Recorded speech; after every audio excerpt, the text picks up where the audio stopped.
নমস্কার বন্ধুরা, আমি রণদীপ। হিস্ট্রি দর্পণ এডুকেশনাল চ্যানেলে তোমাদের সকলকে আবারও স্বাগত। আজ আমাদের আলোচনার মূল টপিক হলো একাদশ শ্রেণীতে ইতিহাস বিষয়টি থেকে কি ধরনের প্রশ্ন আসবে সে সম্পর্কে আলোচনা। কেননা তোমরা অনেকেই বলেছিলে যে দাদা, তুমি এর আগেও একটি ভিডিও দিয়েছো, সেখানে আমরা দেখেছি, কিন্তু ইম্পর্টেন্ট কিছু প্রশ্ন যদি বলে দিতে তাহলে খুব উপকৃত হতাম। তাই তাদের কথা মাথায় রেখেই তোমাদের আরেকটি ভিডিও আমি আপলোড করছি এই একাদশ শ্রেণীর ইতিহাসের। তাহলে আশা করি তোমরা এই ভিডিওর মাধ্যমে অনেকটাই উপকৃত হতে পারবে। তো ভিডিও শুরুর পূর্বেই প্রথমেই বলে রাখি, তোমরা যারা চ্যানেলে নতুন আছো অবশ্যই চ্যানেলটিকে সাবস্ক্রাইব করে নোটিফিকেশন অন করে রাখবে এবং বন্ধু বান্ধবদের মাঝেও শেয়ার করতে একদম ভুলবে না।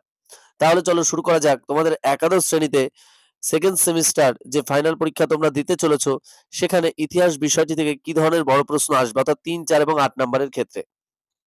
আজকের প্রথম প্রশ্ন, কৌটিল্য অর্থশাস্ত্রের বিষয়বস্তু সম্পর্কে আলোচনা করো।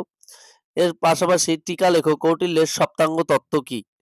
নেক্সট, মধ্যযুগে দিল্লি সুলতানি রাষ্ট্রের প্রকৃতি কেমন ছিল। এর সাথে অথবা দিয়ে সুলতানি রাষ্ট্রের প্রকৃতি ধর্মাশ্রয়ী নাকি ধর্মনিরপেক্ষ।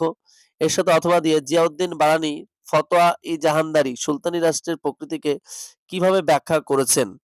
নেক্সট, রোমান রাষ্ট্রচিন্তার সম্পর্কে সিসেরোর ধারণা সম্পর্কে আলোচনা করো। নেক্সট, মানবতাবাদের বৈশিষ্ট্যগুলি আলোচনা করো। নেক্সট, ক্রুসেডের কারণ এবং ফলাফল সম্পর্কে আলোচনা করো। নেক্সট, কনফুসিয়াসের মতাদর্শ সম্পর্কে আলোচনা করো। টিকা লেখো, তাওভাদ এবং শিন্টো ধর্ম। নেক্সট, বৈজ্ঞানিক বিপ্লব কি। নেক্সট, অপরাশয়ন বিদ্যা কি। নেক্সট, হুইচক্রাফট বা ডাইনি বিদ্যার সম্পর্কে টিকা লেখো। নেক্সট, জোহানেস কেপলারের অবদান আলোচনা করো। নেক্সট, কোপার্নিকাসের সূর্যকেন্দ্রিক মতবাদটি সম্পর্কে লেখো। নেক্সট, জাহাজ নির্মাণ শিল্পে প্রযুক্তিবিদ্যার অগ্রগতি সম্পর্কে লেখো। নেক্সট, ভৌগোলিক আবিষ্কারের পটভূমি লেখো। নেক্সট, মুদ্রণ শিল্পে গুটেনবার্গের অবদান লেখো। Next, Diaz, Columbus, Vasco da Gama, Prince Henry এদের অবদান লেখো। এর পাশাপাশি ফার্দিনান্দ ম্যাগেলানটাও পড়বে। নেক্সট, ম্যানর ব্যবস্থা সম্পর্কে আলোচনা করো। নেক্সট, চীন ও আরবে মুদ্রণ শিল্পের বিকাশ সম্পর্কে আলোচনা করো। নেক্সট, টিকা লেখো, গুরু নানক এবং শ্রী চৈতন্যদেব। এই যে প্রশ্নগুলো বললাম, এই প্রশ্নগুলো তোমরা যদি খুব ভালো করে পড়ো, আশা করি এই প্রশ্নগুলোর মধ্যে থেকেই তোমরা বহু প্রশ্ন কমন পাবে এবং তোমাদের অনেকটাই সুবিধা হবে পড়ার ক্ষেত্রে।